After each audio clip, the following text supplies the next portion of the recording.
Good morning children and welcome back to the class, and let us discuss about the revolution and everyday life. The revolution and everyday life. It's a subtopic of French Revolution. Okay, so let's see. After the storming of the Bastille in the summer of 1789 was the abolition of censorship. You can see that censorship in the sense they were holding the censorship in the sense they were not getting people, they were not allowed to speak more or speak in front of other people. They were not having the rights, they were not having the control. That is called censorship. Means all the control was in the hand of government, and the people they were not having anything. Means they were not allowed to speak in front of others, they were not allowed to gather people, and they means it is like if it is inconvenient in front of the government, means that is censorship. That is, they don't allow people for doing any extra activities which is going to harmful for the government. So it was abolished in 1789. Okay, after the storming of Bastille. Now, the Declaration of the Right of Man and Citizen proclaimed freedom of speech and expression to be natural right. What happened? Then after that abolition of censorship, what happened? That it declared that the right of the man or the citizen proclaimed freedom of speech and expression to be a natural right. Okay, the freedom of speech and expression or expression they got as it is a natural right for the people of France. Okay, after the abolition of censorship. Now, newspaper, pamphlets, book and printed pictures flooded the town of France, from where they travelled rapidly into the countryside and described and discussed the events and changes taking place in France. What happened? Newspaper, pamphlets, books and printed pictures, they were flooded to the throughout the town of France. Okay, and it was travelling very rapidly to the countryside, and there it is described and discussed that events which was taking place in France at that moment or that time. Okay, what all the revolution was taken place, it was spreaded very rapidly throughout the countryside.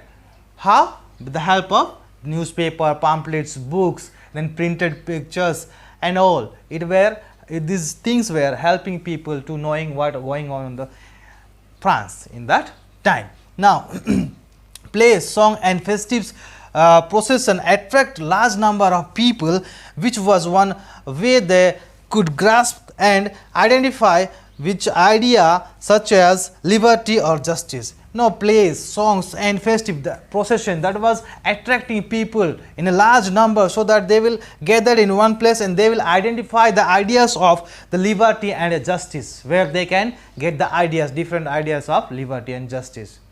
Okay. Now, here you can see that rise of Napoleon Bonaparte. No need to introduce him because everybody know about Napoleon Bonaparte. You may be heard in your previous year or classes about the Napoleon Bonaparte. So, I am not going to tell or explain about Bonaparte, but let us see whatever is there in your chapter. So, after the end of the reign of terror, dictator created political instability. Directory created political instability. What happened? After the end of reign of terror, the directory created political instability. Because after the reign of terror, directory get the chance to rule over the France, but what happened? They created political instability, and that gave a chance to Napoleon Bonaparte. Okay, how? In 1804, Napoleon Bonaparte crowned himself Emperor of France. What happened? In 1804, Napoleon Bonaparte crowned himself as a Emperor of France. Okay, now he conquered many neighboring countries and placed number of the families on the crown. What happened? He conquered many neighboring country. You know about him. He was very cruel, very dangerous person. Okay, he conquered many neighboring country, and what happened? He grounded his own family members there as a king or queen. Now, Napoleon saw his role as a modernizer of European. You know, modernizer means, modern means what? Which you is something creative or stylish, that is called modern. If you will wear a nice cloth or suit and jacket, people will tell you, okay, he is a very gentleman, he is very if you speak very deal with the people very politely, humbly, then also you will call a gentleman. And if you will go with the trend, what is going on in today's society, that's people will call you modern or modernizer.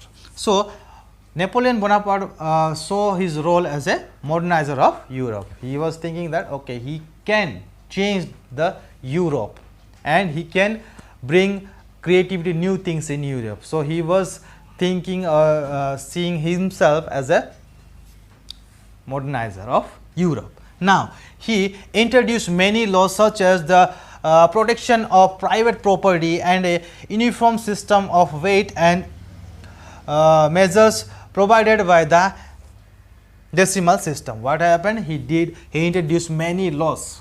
Okay, many laws he introduced, and such as you can see that the protection of private property and a uniform system of weight and measures provided by the decimal system. He introduced the decimal system as well. Now, you can see that initially many welcomed Napoleon as a liberator who would bring freedom for the people.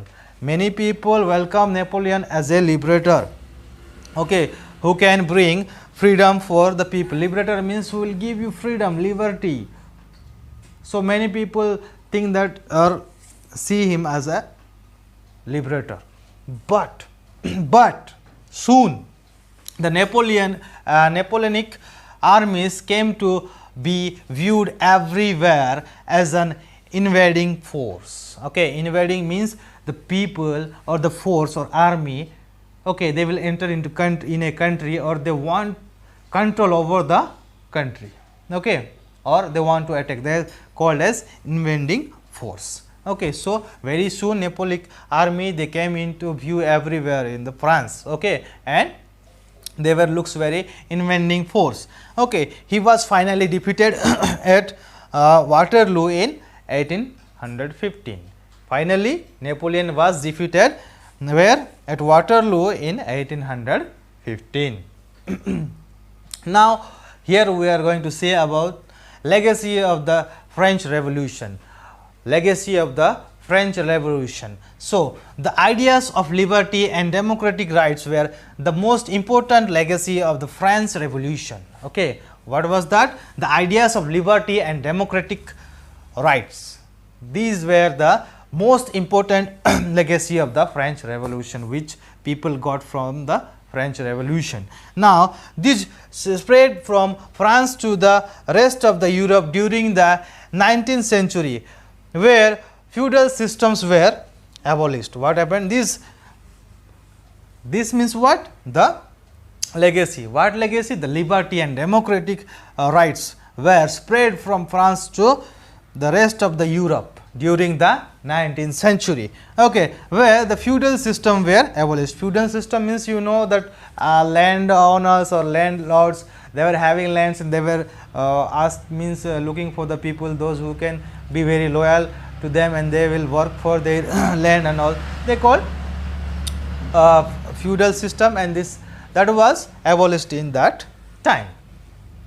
Now, later what happened? Later these ideas were adopted by Indian revolutionary strugglers. You can see that the liberty, the democratic rights were, these ideas were adopted by the Indian revolutionary strugglers later. Now, Tipu Sultan and Ram Mohan Roy also adopted these ideas. You can see that even the Tipu Sultan and Ram Mohan Roy also adopted these ideas, which came out from the French Revolution. So, here our chapter is over. Now, I request all the students that please go through the book, read, and please complete the chapter. Exercise whatever is there, please complete it. Please write down in your notebook, so that when the school will reopen, I will going to check. Okay.